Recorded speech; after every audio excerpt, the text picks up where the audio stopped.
Something massive is shifting beneath the surface of this world, and most Americans have no idea it's already happening. While Washington keeps selling you the same tired script about democracy and security, a completely different reality is taking shape across the globe. Iran isn't just some rogue state acting alone. It's a critical node in an emerging power architecture that connects Tehran to Moscow to Beijing, an axis not built on ideology, but on one shared goal: dismantling the unipolar world that America has dominated since 1991. And here's what the mainstream never tells you. This isn't chaos. This is geometry. Every sanctions package, every proxy battlefield, every bypassed SWIFT transaction is a deliberate move on a grand chessboard that Brzezinski warned about decades ago. The Israel-Gaza conflict didn't start in October 2023. The US-Iran confrontation didn't start with the nuclear deal. These are symptoms of a much deeper tectonic war, a war over currency, over energy corridors, over who writes the rules of the next world order. Russia supplies the military backbone. China supplies the economic oxygen. Iran supplies the geographic leverage across the most energy-dense region on Earth. Together, they aren't reacting to American power. They're systematically replacing it. And the real question for every American watching this isn't whether war is coming. The question is, are you watching the right map? Let's go back to the basics, because that's where the truth always lives. The Middle East, as you've been told to understand it, is not what it actually is. It's not a region of religious fanatics fighting over ancient grudges. It's not a zone of primitive instability waiting for Western civilization to save it. It is, and has always been, the most strategically valuable real estate on the planet. Whoever controls the energy corridors of the Persian Gulf, the Strait of Hormuz, and the Levantine coastline controls the economic nervous system of the entire industrial world. That's not a metaphor. That's a pipeline. That's a shipping lane. That's a leverage point that every empire from the British to the Americans has fought, bled, and lied to control. Now, Iran sits right in the middle of all of this, and this is something Washington has never been able to tolerate. Not since 1979. When the Shah fell and the Islamic Republic rose and America lost its most important regional policeman overnight.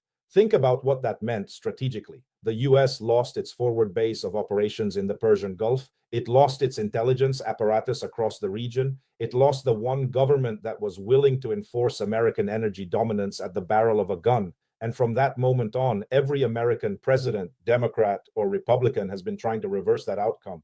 Not because Iran is a threat to American civilians, but because Iran is a threat to American hegemony. There is a critical difference between those two things, and almost nobody in mainstream media will draw that line for you. So what does Iran actually represent today? It represents a country that refused to be absorbed into the Washington consensus. It refused the IMF restructuring. It refused the petrodollar framework. It built its own regional influence architecture through what some call the axis of resistance: Hezbollah in Lebanon, Hamas in Gaza, the Houthis in Yemen, various Shia militias in Iraq. Now you can agree or disagree with the political choices of these groups, but what you cannot deny is the strategic logic. Iran looked at the map, looked at history, and understood that the only way to survive American pressure was to create a deterrence belt around its own borders. That's not terrorism. That's classical geopolitics. That's exactly what any realist strategist at any American war college would recommend if they were sitting in Tehran. And then there's Israel. Now let's be precise here, because precision matters. The State of Israel is the primary American military and intelligence platform in the Middle East. That is its strategic function inside the Washington power architecture. Tel Aviv and Washington share intelligence, share weapons development, share targeting data, and share a fundamental interest in preventing any regional power from becoming strong enough to challenge their combined dominance. This isn't an anti-Semitic talking point. This is the open, documented, publicly stated relationship between the two governments. AIPAC lobbies for it. Pentagon budgets fund it. The Abraham Accords were designed to extend it. So when you see Israeli airstrikes on Iranian infrastructure or Iranian drone attacks on Israeli territory, you are not watching a regional conflict. You are watching two nodes of a global power competition exchange blows. Every strike is a message. Every retaliation is a calculation. And the audience for those messages isn't just each other. It's Moscow, it's Beijing, it's Riyadh. It's every government on earth that's watching to see who blinks first and what the cost of defiance actually is. Now let's bring Russia into this, because Russia is where the entire Western narrative completely falls apart. You've been told that Vladimir Putin is an irrational actor, a throwback czar, a man driven by imperial nostalgia and personal paranoia. And that story is so convenient, so perfectly shaped to avoid any serious analysis that it should immediately make you suspicious. Because when you look at what Russia has actually done strategically over the past decade, you see something completely different. You see a government that watched NATO expand eastward through 17 rounds of broken promises, that watched US-backed regime change operations, topple governments from Libya to Ukraine, that watched its economy get sanctioned and its currency attacked every time it pushed back, and that eventually made a cold, strategic decision. If the rules-based international order is just a euphemism for American dominance, then Russia would rather build a parallel order than keep playing a rigged game.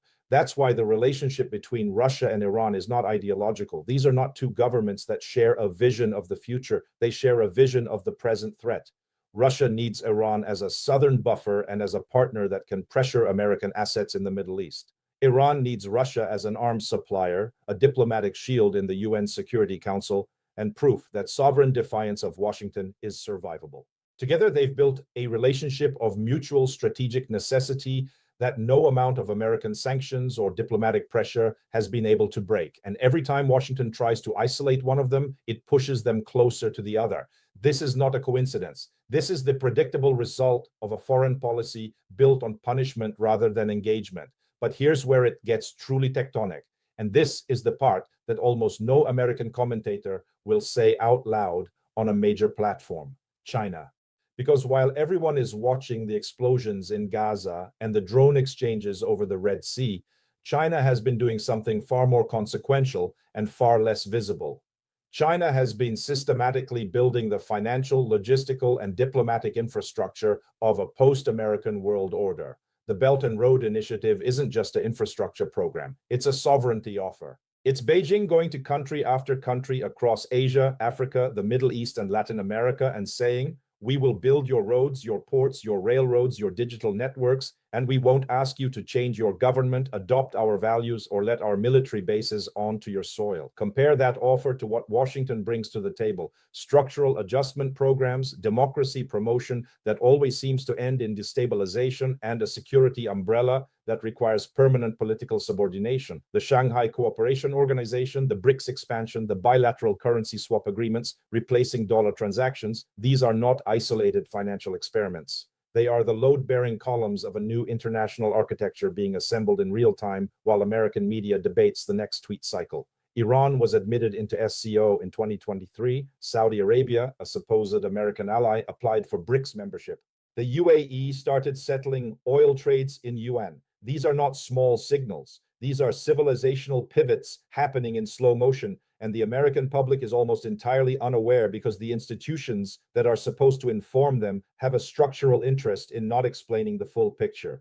Now let's talk about what a real escalation between the US-Israel axis and the Iran-Russia-China axis would actually look like, because this is the conversation nobody wants to have, but everybody needs to. It would not start with a formal declaration of war. It never does anymore. It would start with an escalation sequence that each side convinces itself it can control. An Israeli strike on Iranian nuclear infrastructure, an Iranian response through its proxy network targeting American bases in Iraq and Syria, an American naval carrier group repositioning into the Persian Gulf, a Houthi missile campaign that closes the Strait of Hormuz, the global oil price doubling overnight, a Chinese naval exercise in the South China Sea announced as a coincidence, a Russian hypersonic missile test conducted the same week. And suddenly, the financial markets, the energy markets, and the political stability of every government on Earth is in free fall simultaneously. This is not a fantasy scenario. This is the logical conclusion of the escalation ladder that has been climbing rung by rung since at least 2018, since Trump pulled out of the JCPOA and reimposed maximum pressure sanctions on Iran, since the assassination of Qasem Soleimani in January 2020,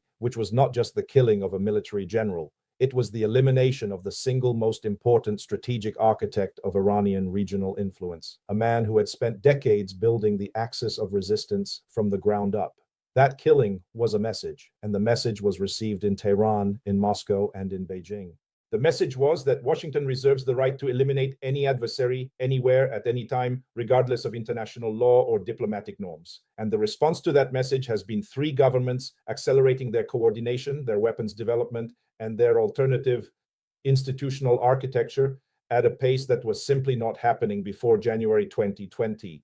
And what about the American people in all of this? Because that's who this conversation is really for. The average American is not a geopolitical analyst. They're working two jobs, paying impossible rent, watching their healthcare costs spiral, and trying to figure out why the country that's supposed to be the most powerful on earth can't seem to fix anything at home while spending trillions abroad. And that frustration is completely legitimate. Because the resources that have been poured into maintaining American military dominance in the Middle East, the wars in Iraq and Afghanistan, the regime change operation in Libya, the proxy war in Syria, the support for the Saudi bombardment of Yemen, these are not investments that returned any benefit to working Americans. They returned profits to defense contractors. They returned influence to think tanks and intelligence agencies. They returned campaign contributions to the politicians who authorized them. But for the person living in Youngstown, Ohio, or Fresno, California, or Gary, Indiana, they got nothing, except a flag-draped coffin, maybe, if they were unlucky enough to have a kid who enlisted. This is the domestic dimension of the global power shift that never gets connected properly in American media. The reason the United States is losing its ability to impose its will globally is not just because Russia and China have gotten stronger. It's because the American domestic foundation that once powered that global projection is eroding from within. The infrastructure is crumbling. The education system is stratified. The healthcare system is a catastrophe by every developed world standard. The political system is so captured by money and so paralyzed by tribal warfare that it can't pass meaningful legislation on anything that actually matters. And a country that cannot govern itself effectively cannot project power effectively forever. History is very clear on this point. Every empire that overextended itself militarily while neglecting its domestic base eventually found that the gap between its global commitments and its actual capacity became fatal. This is what the strategic planners in Beijing understand with crystalline clarity. China's long game is not to fight America. It's to outlast America, to build enough alternative infrastructure, enough alternative alliances, enough alternative financial plumbing that by the time the confrontation becomes unavoidable, the correlation of forces has already shifted decisively. And they are patient in ways that the American political system, with its 2-year election cycles and its 24-hour news metabolism, is structurally incapable of matching. So when you look at Iran, when you look at the current confrontation between Tehran and Washington, Tel Aviv, you have to see it in this full dimensional context. Iran is not just a country with a nuclear program. It's a test case. It's a living demonstration of whether American coercive power can still force a sovereign government into submission. And the fact that after 4 decades of sanctions, assassinations, cyber attacks, proxy wars, and maximum pressure campaigns, Iran is still standing, still expanding its regional influence, still moving toward nuclear capability, and still deepening its relationships with Russia and China. That fact alone is a seismic statement about the limits of American power in the 21st century. The world that is being born right now is not the world that the architects of the post-Cold War American order imagined. It is not the end of history. It is not the permanent triumph of liberal democracy and free market capitalism managed from Washington. It is a messier, more multipolar, more contested world where power is distributed across multiple civilizational centers, where no single country can dictate terms to all others, and where the rules of engagement are being rewritten in real time on battlefields, in trading floors, in diplomatic back channels, and in the server farms where the financial infrastructure of global commerce runs. And for Americans, the honest question is this: what does your country want to be in that world? Does it want to be an empire in decline, spending its last reserves of blood and treasure trying to hold back a tide it cannot stop? Or does it want to be a great nation that turns inward, rebuilds its own foundations, and finds a way to exist with dignity and security in a world it no longer controls alone? That's not a left-wing question or a right-wing question. That's a question of historical maturity. And right now, looking at Washington, looking at the foreign policy consensus that still dominates both parties, looking at the defense budgets and the military postures and the rhetoric, it is genuinely unclear whether the American political class is capable of asking it, let alone answering it honestly, because the map has changed, the power has shifted, the geometry is different now.